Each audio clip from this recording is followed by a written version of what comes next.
मात्र को ये हम लोगों की भूल है कि सरकारें मैनेज कर रही है, वेटिकन सिटी जो है मैनेज कर रही है। हमारे पूरे मंदिरों का जो धन है वो वेटिकन सिटी के इशारे पर जहां चाहे वहां लगाया जाता है। डिग्री कुर्की होती है, आपके धन की कुर्की करना। हमारे बच्चों को डिग्रियों के चक्कर में फंसा दिया। डिग्री किसी भी बच्चे के पास नहीं है, किसी भी आदमी के पास डिग्री नहीं हो सकती। डिग्री सिर्फ गवर्नमेंट ऑफ इंडिया के पास होती है। डिग्री का मतलब होता है dynasty of earth and gravity of religion, you go to empire of earth. अब जब धरती का शासन कर रहे हो तो उस धरती की डायनेस्टी को अपने कंट्रोल में ले लीजिए। उस धरती का जो रिलीजन है, संस्कृति है, उसको अपने कंट्रोल में ले लीजिए। तो सबसे बड़ी बात है कि भारत की धरती का जो रिलीजन है, जो संस्कृति है, धर्म नहीं संस्कृति, वो क्या है? वो हिंदू है। तो हिंदू को अपने कंट्रोल में ले लीजिए, बाकियों को उदंडता करने दीजिए। हमें इन सब चीजों पर ध्यान देना होगा। वर्तमान में जो सरकार के अधीन मंदिर हैं, उनके लिए हमें सरकारों को बाध्य करना पड़ेगा कि उसके साथ में वैदिक शिक्षा दी जाए, क्योंकि हमारे बच्चे जब तक इस शिक्षा को नहीं लोगे तब तक आप कितना भी संघर्ष करें। हमारे बच्चे डिग्रियों के नाम पर +2 करके अनपढ़ के तुल्य घूम रहे हैं और दूसरों के बच्चे हमारे सारे कामों पर कब्जा कर रहे हैं। हमारे बच्चे बेरोजगार हो रहे हैं। छोटी जातियां कहकर हमें भ्रमित किया गया, जबकि उन सारे कार्यों को इस्लामिक धर्म वालों ने, पंथ वालों ने कब्जे कर लिया है। आपको धोबी, नाई, दर्जी, जितने भी काम हैं वो सारे उनके पास चले गए हैं। हमारे बच्चे बेकार हो चुके हैं। ना हमारे बच्चे कर्म के रहे, ना धर्म के रहे, सिर्फ बेशर्म रहे। हमारे बच्चों को बेशर्म कर दिया। अब बच्चियां अर्धनग्न अवस्था में मंदिरों में जाती हैं। अगर उनको हम कहें कि बेटा जरा वस्त्र का तो ध्यान रखना था, तो जवाब आता है कि आप अपनी सोच बदलिए।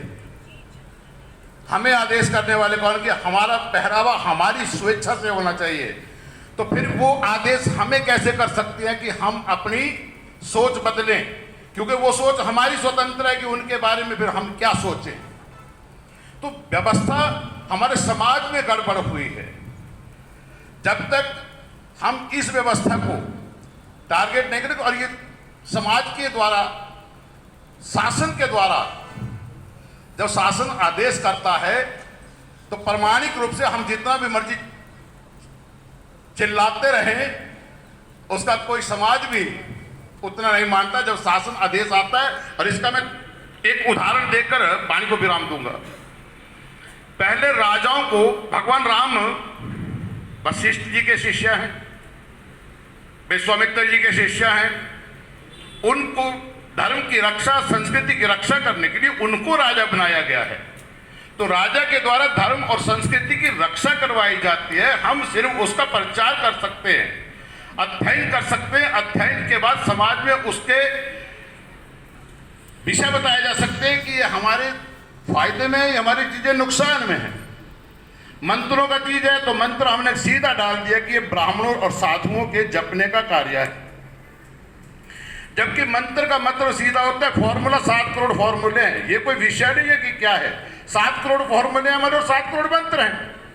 A+B+C का whole square equal to solution, go to answer.